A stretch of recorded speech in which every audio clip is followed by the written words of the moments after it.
Senator, let's talk about rebuilding the Democratic Party. You have endorsed Minnesota Congressman Keith Ellison to be DNC chair. New York Times is reporting that the Obama White House is looking for a more moderate candidate. What do you make of that? Well, I think Keith is the candidate that we need, and I'll tell you why. I mean, if you assess where the Democratic Party is, and that is the Republicans have won the White House, the U.S. Senate, the U.S. House. I think they control about 2/3 of the governor's chairs in this country. In the last 8 years, the Democrats have lost over 900 legislative seats around the country in state legislatures. I think it's time to take a reassessment of the purpose of where the Democratic Party is and where it wants to go. And I think essentially what we need to do right now is to become a grassroots party, which is what Keith Ellison believes. Open the doors to working people, open the doors to young people. Less emphasis on raising large sums of money, more emphasis on bringing new blood into the political parties.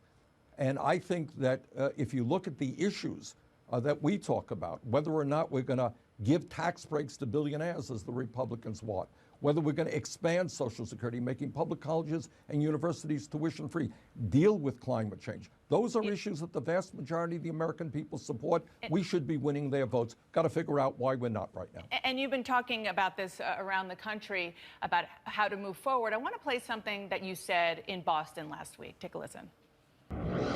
It is not good enough for somebody to say, I'm a woman, vote for me.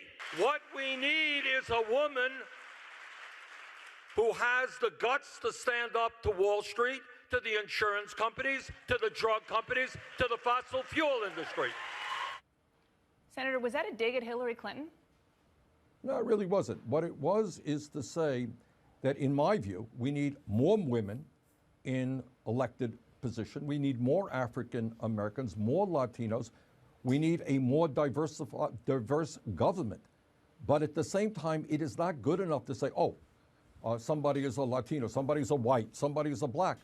What do they stand for? And the major issue, then, to my mind right now, is the fact that we have a growth in the number of billionaires, that we're moving toward oligarchy, where a handful of very, very wealthy people control not only our economic life, but our political life. How do we turn that around? Senator, so we want more diversity, but we need to have people have the guts to stand up to big money interests.